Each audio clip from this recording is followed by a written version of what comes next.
अगर दादाजी घर में हैं, दादी जी घर में हैं और बच्चों से कहती हैं कि उनके पैर दबाओ रोज रात को, अब इसको हो सकता है कोई वेस्ट के नज़रिए से चाइल्ड लेबर कहे या चाइल्ड एक्सप्लॉयटेशन कहे, पर मेरी नज़र में इससे बच्चा दो चीज़ें सीखता है। एक वो ह्यूमिलिटी सीखता है, विनम्रता सीखता है, और एक एम्पैथी सीखता है कि अगर मेरे दादाजी की टांगों में दर्द रहता है और मैं उनके पैर दबा रहा हूँ तो एक तो मैं आधा घंटा उनके साथ गुजार रहा हूँ, दूसरा मुझे ये समझ आ रही है बात कि मेरा जीने का धर्म केवल मौज करना नहीं है, सेवा करना भी मेरे जीवन का एक हिस्सा है, और मैं उनके दर्द को नहीं बांटूंगा तो कौन बांटेगा। तो और एक विनम्रता, अगर जैसे मैं टीचर हूँ, कई बच्चे मेरे पैर छूते, मैं अच्छा नहीं फील करता हूँ, मैं उनको मना करता हूँ, और इरेस्पेक्टिव ऑफ दिस मैं ये बिलीव करता हूँ कि पैर छूना अपने आप में एक बड़ा ज़रूरी कदम है, स्पेशली बच्चों के लिए। उनको झुकने की आदत रहनी चाहिए, और पैर में झुकना हम सिंबॉलिकली ये मानते हैं कि आप व्यक्ति को सबसे ज़्यादा सम्मान जो दे सकते हैं वो पैर छू के दे रहे हैं। और पेरेंट्स को कम से कम इतना सम्मान मिल जाना कि मेरा बच्चा मुझे अप्रिशिएट करता है, कम से कम थैंकफुल है, ग्रेटिट्यूड है, ये इमोशनल बॉन्डिंग ही तो है, एम्पैथी ही तो है।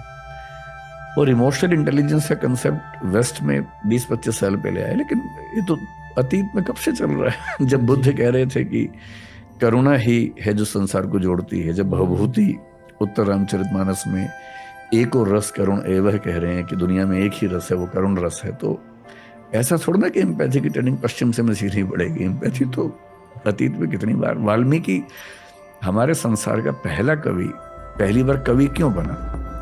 ट्रोंच पक्षी का जोड़ा खेल रहा था, एक शिकारी ने एक पक्षी को मार दिया, अब प्रेम में रत पक्षियों में से एक नीचे गिरा। वो जो मोमेंट है, उस मोमेंट में दुनिया का पहला कवि बना है। वेदना कितनी हुई होगी, पीड़ा कितनी हुई होगी। और उन्होंने तो लिखा, मां निषाद प्रतिष्ठान तो मगवे शाश्वती समा, एक संस्कृत की पंक्ति आती है जहां से रामायण की शुरुआत होती है।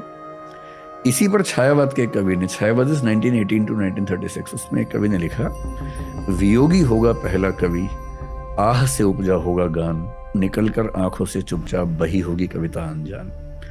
पहली कविता तो आह से पैदा हुई होगी और आंखों से बही होगी। कविता लिखी थोड़ा जाती है, कविता तो बहती है आंखों से और जुबान से बहती है।